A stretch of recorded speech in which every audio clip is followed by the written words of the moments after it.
Hola, muy buenas a todos y bienvenidos una vez más a mi canal. El día de hoy vamos a continuar con la serie de ejercicios del tema de dinámica de movimiento parabólico y semiparabólico. Para este caso vamos a desarrollar el problema 11.106 del libro de dinámica de Bill Johnson de la novena edición, el cual nos muestra la situación de una jugadora de básquetbol que lanza la pelota, representada como un círculo rojo, desde una posición en A, la cual está a 6,8 pies del suelo y además se encuentra a 16 pies del tablero donde se encuentra la canasta de básquetbol. Y bueno, la lanza desde una posición A con el deseo de que este aterrice en la canasta, es decir, en la posición B, la cual se encuentra a una distancia de ese tablero de la canasta de básquetbol. Y a su vez, la canasta de básquetbol se encuentra a 10 pies del suelo.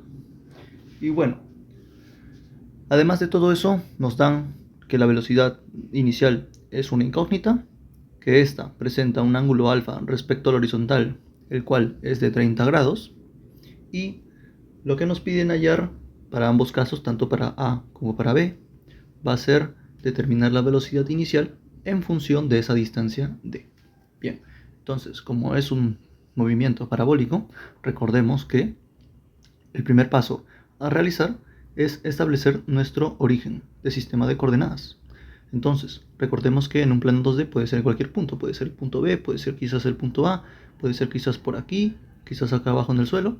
En este caso, yo he decidido que mi origen sea en este punto, el cual tiene como eje X respecto al suelo y por otro lado, eje Y de esta manera, donde el eje Y prácticamente es donde se encuentra el tablero de la canasta de básquetbol. Una vez que ya hemos establecido nuestros ejes, esta velocidad inicial, recordemos que la podemos descomponer, ¿cierto? Lo podemos descomponer de esta manera, en dos velocidades. Una velocidad en X y una velocidad en Y. Y como esto es un triángulo rectángulo, la velocidad en X va a ser igual a la velocidad inicial por el coseno del ángulo alfa, mientras que la velocidad en Y va a ser la velocidad inicial por el seno del ángulo alfa. Pero hay que tomar en cuenta los signos. Y es que, si fijan bien, mi eje Y está mirando hacia arriba. Aquí la velocidad en Y está mirando hacia arriba, por lo tanto, puedo confirmar que es positiva. Sin embargo, mi eje X está mirando hacia la derecha y la velocidad en X está mirando al lado opuesto, a la izquierda. Por lo tanto, debe tener un signo negativo. Bueno, y ahora una vez que hemos hecho esto, lo único que necesitamos hacer es, como ya hemos mencionado en problemas anteriores, trabajar independientemente cada eje, cada movimiento en el eje.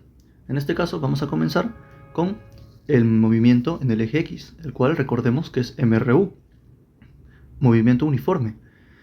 Quiere decir que no existe aceleración y por lo tanto la única fórmula que existe sería esta. La posición final va a ser igual a la posición inicial de la pelota más la velocidad en X multiplicado por el tiempo, donde la posición final de la pelota sería cuando llegue a la cesta, ¿cierto?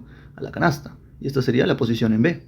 Va a ser igual a la posición inicial que partió desde la posición en A, ¿no? Es decir, cuando la muchacha lanzó la pelota.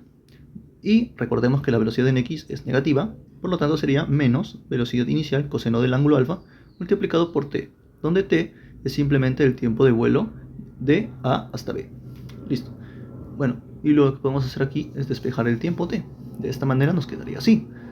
El tiempo de vuelo va a ser igual a la posición de A menos la posición de B, todo esto dividido entre la velocidad inicial por el coseno del ángulo alfa, donde esta diferencia de posiciones también se le puede representar como un delta de X de A a B.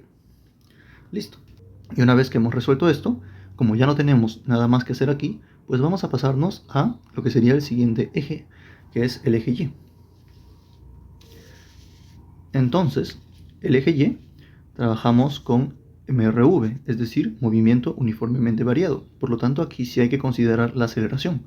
¿Pero qué aceleración? Pues, como hemos mencionado en bastantes ejercicios, la aceleración presente va a ser igual a la gravedad, la aceleración de la gravedad, el cual va a tener un valor de, bueno, fijémonos, las distancias están en pies, por lo tanto, estamos trabajando en un sistema inglés. De esta manera, la aceleración va a ser igual a 32,2 pies por segundo al cuadrado. Y además, este siempre mira hacia abajo, que es dirección opuesta a mi eje Y, que mira hacia arriba. Por lo tanto, siempre va a ser negativo. O yo lo estoy considerando negativo. Listo. Entonces, algo además de notar es que el MRV tiene tres fórmulas. ¿Cuál de ellas es la que vamos a usar? Pues fijémonos bien en las variables que tenemos. Tenemos velocidad inicial en Y, tenemos el tiempo de vuelo que lo acabamos de descubrir, y además tenemos lo que son posiciones, ¿cierto? Tenemos posición en B, posición en A, para, ¿no? Si trabajamos con los ejes en el eje Y. Pero no nos interesa la velocidad final. Por lo tanto, podemos hacer uso de la segunda ecuación, la cual nos dice que la posición final de la pelota va a ser igual a la posición inicial más la velocidad en Y por el tiempo más la aceleración por el tiempo al cuadrado dividido entre 2. De esa manera, en nuestro caso sería la posición final sería la posición en B, la posición inicial sería la posición en A. La velocidad en Y, recordemos que es velocidad inicial por el seno del ángulo alfa, positivo, por lo tanto no cambia el signo, multiplicado por ese tiempo de vuelo. Y aquí la aceleración consideramos menos la gravedad, ¿cierto? Sobre 2 por el tiempo al cuadrado. Y lo único que tenemos que hacer aquí es, bueno, reemplazar este valor t con lo que acabamos de hallar, quedando de esta manera. En este caso, la posición de A respecto a Y lo he pasado a restar, ¿cierto? Sería Y de B menos Y de A va a ser igual a este valor, velocidad inicial, seno del ángulo alfa, multiplicado por el tiempo que ahora es esto, delta de X B de A, velocidad inicial, coseno del ángulo alfa, menos la gravedad sobre 2, multiplicado por este mismo valor, pero al cuadrado. Listo. Y bueno, acá podemos simplificar. Y es que, así como aquí la variación de posiciones se transforma en un delta de X, aquí la variación de posiciones en Y se va a transformar en un delta de Y, pero al revés, ¿cierto? De B a A. Y bueno, esto va a ser igual a la velocidad inicial con velocidad inicial, como es una división, se pueden cancelar. El seno sobre el coseno es la tangente y simplemente dejamos el delta de xb de a. Menos, bueno, esto se queda exactamente igual. Y lo único que tenemos que hacer acá es despejar lo que sería la velocidad inicial, que es lo que nos pide el problema, ¿no? Determinar la velocidad inicial en función de esa distancia d. Por lo tanto, ustedes lo despejan y les quedaría de la siguiente manera. Delta de x b de a dividido todo entre el coseno del ángulo alfa multiplicado por la raíz cuadrada de 2 sobre la gravedad multiplicado por delta de x de b de a por la tangente de alfa menos delta de y de ab, donde recordemos que delta de xba no es más que la diferencia, ¿cierto?, de posición en a menos posición en b para x, mientras que delta de y de ab es simplemente posición en b en y menos posición en a en y. Listo. Y con esto, pues simplemente ya podemos reemplazar los valores que tenemos. Tenemos lo que sería las posiciones de A, tanto de A como de B. Tenemos lo que es la gravedad, tenemos la tangente de alfa y también la variación de posiciones.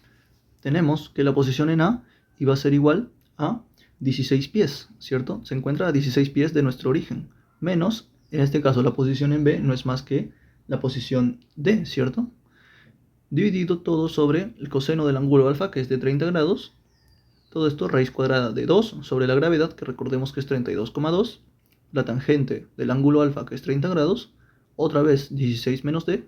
Y finalmente la posición en b de y, como hemos podido observar en esta imagen, es de 10 pies menos 6.8 pies para la posición de a en y. Listo. Ustedes resuelven esto y les quedaría de la siguiente manera, con d como la única incógnita. ¿Y esto para qué? Pues para hallar la parte A y B del problema. Y es que la parte A del problema nos pide hallar la velocidad inicial cuando la distancia es igual a 9 pulgadas. Pero como todos estamos trabajando en pies, tenemos que pasarlo esto a pies. Por lo tanto, 9 pulgadas se multiplica por un pie que equivale a 12 pulgadas. De esta manera se cancelan pulgadas con pulgadas y quedarían pies, quedando 0.75 pies. Y bueno, ustedes reemplazan este valor aquí, lo resuelven y les quedaría que la velocidad inicial va a ser igual a 29,86 pies por segundo. Mientras que para la parte B del problema nos piden lo mismo, pero para la distancia de 17 pulgadas. exactamente que en la parte A del problema convertimos a pies y nos quedaría 1.417. Reemplazamos el D con 1.417, lo resolvemos y finalmente la velocidad inicial les quedaría igual a 29,6 pies por segundo. Listo. Y eso ha sido las respuestas del problema. Espero que les haya gustado. Dejen su like y nos veremos en el siguiente ejercicio. Hasta luego.